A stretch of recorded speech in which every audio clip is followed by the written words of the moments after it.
friends, welcome. Today, we are going to study a motivational poem, Invictus, written by William Ernest Henley. Warming up. About the poem. Invictus is a poem by William Ernest Henley, inspired by events in his lifetime. The poet had tuberculosis, a common disease in the 1800s. To save his life, doctors decided that his leg must be amputated. While recovering from the extensive foot surgery, which was an extremely painful procedure that required much recovery time, the idea of Invictus came to Henley. This near-death experience, along with an impoverished childhood, contributed to the meaning of the poem.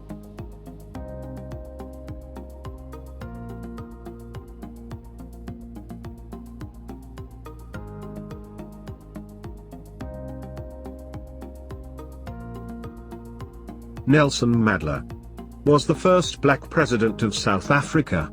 He spent 27 years in prison for protesting apartheid, a social policy or racial segregation involving political and economic and legal discrimination against people who are not white.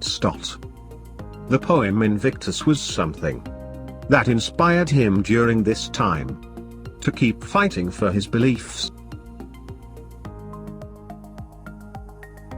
The poem Invictus was also the inspiration for a film with the same title, Invictus, starring Matt Damon and Morgan Freeman. This movie was about the South African national rugby team hosting the 1995 Rugby World Cup after the dismantling of apartheid in South Africa. Guess what the following symbolize and match the pairs.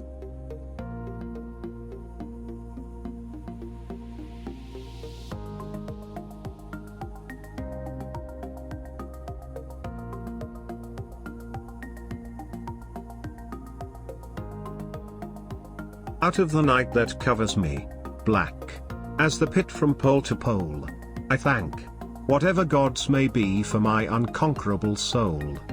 In the fell clutch of circumstance, I have not winced, nor cried aloud. Under the bludgeoning of chance, my head is bloody, but unbowed.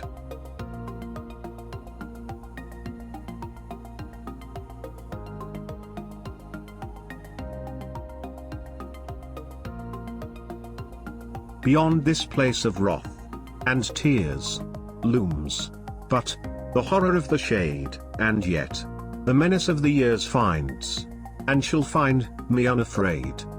It matters not how strait the gate, how charged with punishments the scroll, I am the master of my fate, I am the captain of my soul.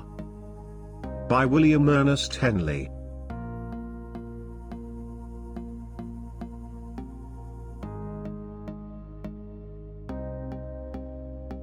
Paraphrase of the poem. The poet says that he is thankful to the gods for a soul that cannot be conquered by the troubles and pain that are around him. Like a dark night, he says that he has not winced or cried aloud even during unfavorable circumstances in life. Though the poet has faced misfortunes, he has not accepted defeat. The poet further tells that this life is full of angers and tears, and beyond this life looms the horror of death. However, he is and will not be afraid of the threat of future sufferings. The poet then uses biblical references of a narrow gate that the soul has to pass through after death, and the scroll of punishments. He is not afraid of how narrow the gate is, or how many punishments are there in the scroll. He ends the poem on a positive note, saying that he is the master of his fate and the captain of his soul. The poem deals with the idea that no amount or kind of hardships in life can control one's soul. If one is determined to face them bravely, one's future is determined by his or her actions and not by his or her luck.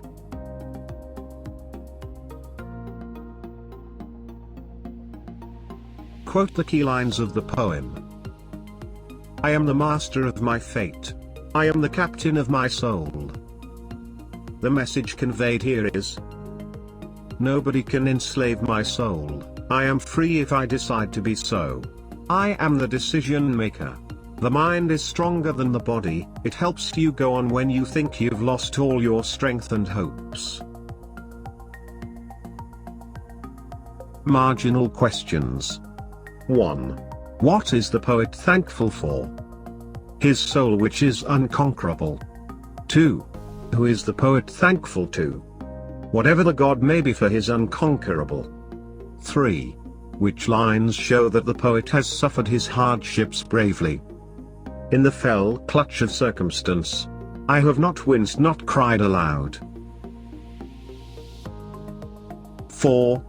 What is meant by the place of wrath and fears? The earth. 5. What does the poet have full control over?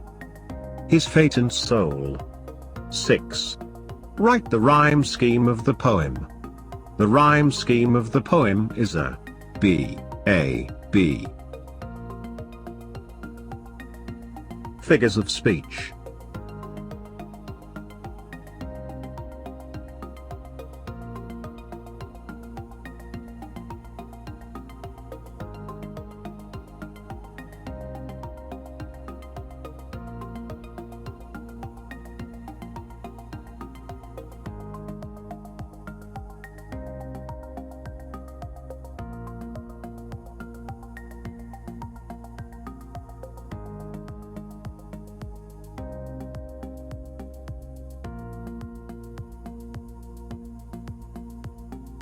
Workshop. Choose the correct option.